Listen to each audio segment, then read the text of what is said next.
level.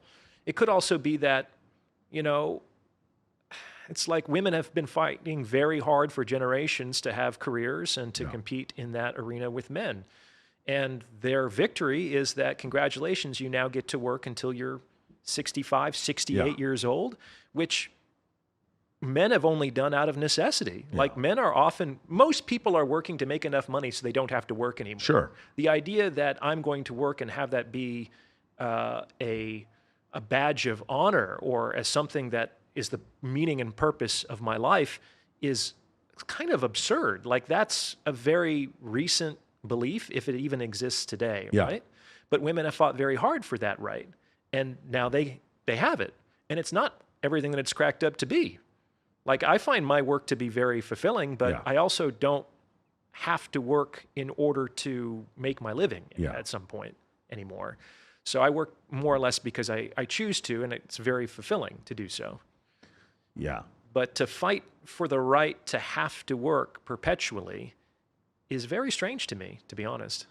Have you seen the Forbes survey where they survey working women who have children at home? No. 83% of them said that if they had enough money, or if their husband made enough money, they would prefer to stay home and take care of the children. Sure. There's an old joke about, you ask the girl what she wants to grow up, she wants to be a lawyer. Yeah. You ask the girl in college what she wants to be, is a lawyer. You ask the girl in law school what she wants to be, it's a lawyer. Yeah. You ask the lawyer what she wants to be, it's a housewife. Yeah. So, you know, maybe it's just a symptom of people wanting what they don't have, and the grass is always greener.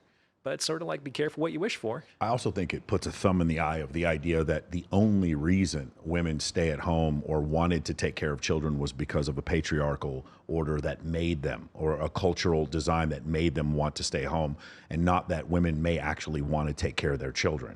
Like, I think that I've seen that happen a lot before. You mentioned something before about, we're having this discussion on one of my other shows about the concept of gender norms. So like, a gender norm would be men go out and work, women would stay at home with the kids or whatever. You know, a gender norm would be men are more, you know, more stoic, and women are more expressive, those kind of things. And, you know, one of the things I started to look at it from like an evolutionary psychology standpoint, and I was like, why is it men who are perpetuating these gender norms? And then I start like looking at, why is it that men are more aggressive, more assertive, more dominant, more, you know, more ambitious? And then I was just like, well, they're doing it in service of women, or at least historically throughout time they have.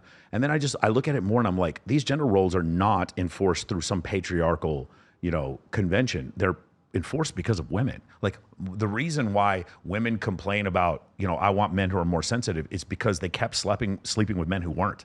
And those men kept having children, right? Women keep complaining about men who like don't express themselves. It's because those were the men you had sex with for the last 200,000 years. And then, yeah, I don't know what you think about this, but I get the vibe that it's really women who enforce these gender norms more so than men.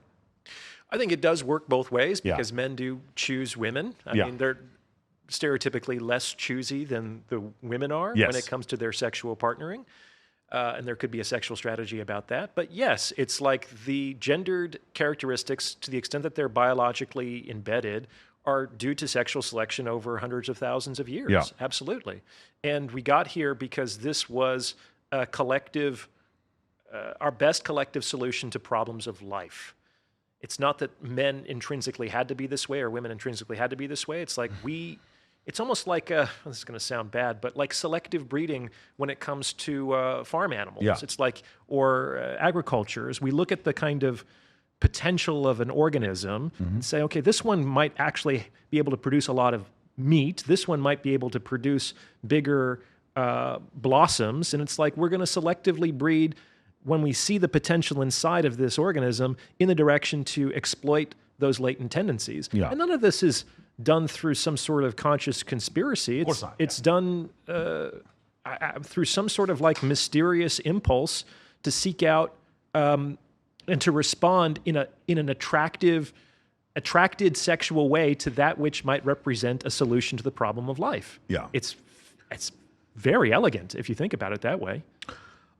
Well, the other thing is, I heard you talking about this, you know, On the Origin of Species. I'd heard of the book, and then I read Charles Darwin. That book is so good. Charles Darwin is such a lucid writer. It's very accessible even for today's audience. Even for today. And then in the end of the book, So one of the great things is if you read Principia Mathematica by Newton, he talks about ideas of things that were ideas that would be in an empty space, like for instance, objects just traveling in motion for an infinite time. But he didn't have the advent of a telescope or a space program. He didn't know that there was a vacuum up there. Do you understand what I'm saying? Yes. But yet he predicted correctly, and even NASA today still uses his formulas for gravitation and things like that.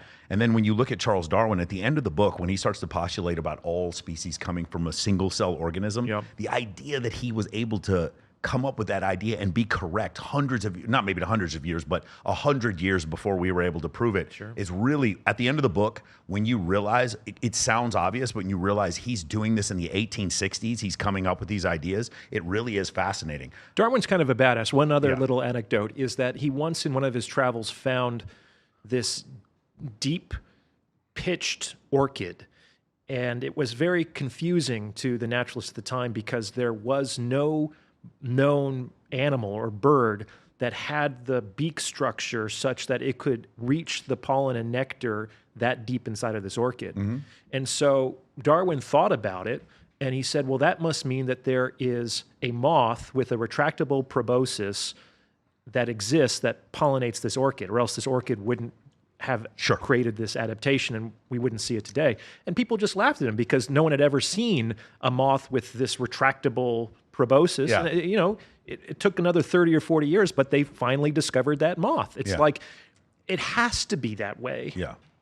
Things don't evolve in a vacuum.